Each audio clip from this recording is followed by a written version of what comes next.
తెలంగాణ వీరుల జాబితాలో ఆయన పేరు ఎక్కడో మిడుకుమిడుకున కనిపిస్తుంది. నిజాం కాలం నాడు ఆయన సాహసాలు వింటే మాత్రం ఒళ్ళు గగుడు పొడుస్తుంది.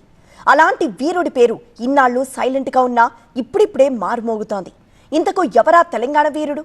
ఇన్నాళ్ళు తెర వెనుకున్న ఆ వీరుడి కథ ఇప్పుడు తెరకెక్కినందుకు వెలుగులోకొచ్చిందా? ఇంతకు ఏంటా పేరు? గాంధీ భవన్ ముదిరాజ్ వర్గం నిరసనల్లో ఆ పేరు ప్రముఖంగా వినిపించింది. హరిహర వీరమల్లు విడుదల నేపథ్యంలోనూ ఆ పేరు ప్రస్తావనకు వచ్చింది. ఇన్నాళ్లు వినిపించని ఆ పేరు ఇప్పుడే ఎందుకు గట్టిగా వినిపిస్తోంది, కనిపిస్తోంది, తెర మీదకు ఎక్కింది. ఆ పేరే పండుగ సాయన్న. గాంధీ భవన్లో ముదిరాజుల వర్గం తీవ్ర నిరసనకు దిగింది.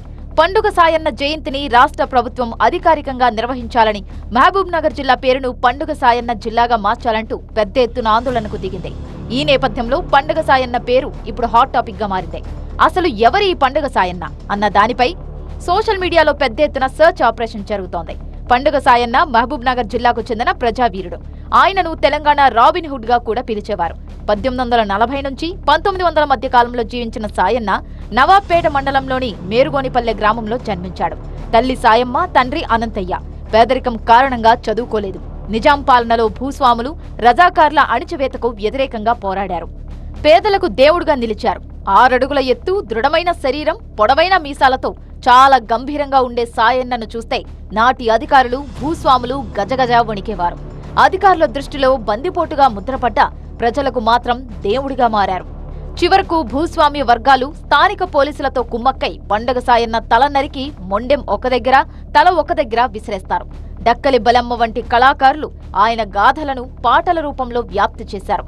నిజాం రాజ్యంలో ఆయన చేసిన తిరుగుబాటు తెలంగాణ ఉద్యమంలో ఒక సమాంతర చరిత్రగా నిలిచింది. 2023లో వనపర్తిలో సాయన్న విగ్రహాన్ని ఆవిష్కరించారు. ఇలా పండగ సాయన్న జీవితం తెలంగాణ సాంస్కృతిక, సామాజిక చరిత్రలో కీలక భూమిక పోషించింది. ఇప్పుడు హరిహర వీరమల్లు విడుదల నేపథ్యంలో మరోసారి పండగ సాయన్న పేరు ప్రముఖంగా వినిపిస్తోంది. వీరమల్లు సినిమాలో సాయన్న కథను వక్రీకరించేలా ఉందని, సినిమాను అడ్డుకుంటామని బహుజన సంఘాలు హెచ్చరిస్తున్నాయి. హైదరాబాద్లో మీటింగులు పెట్టి నిరసనలు వ్యక్తం చేస్తున్నారు.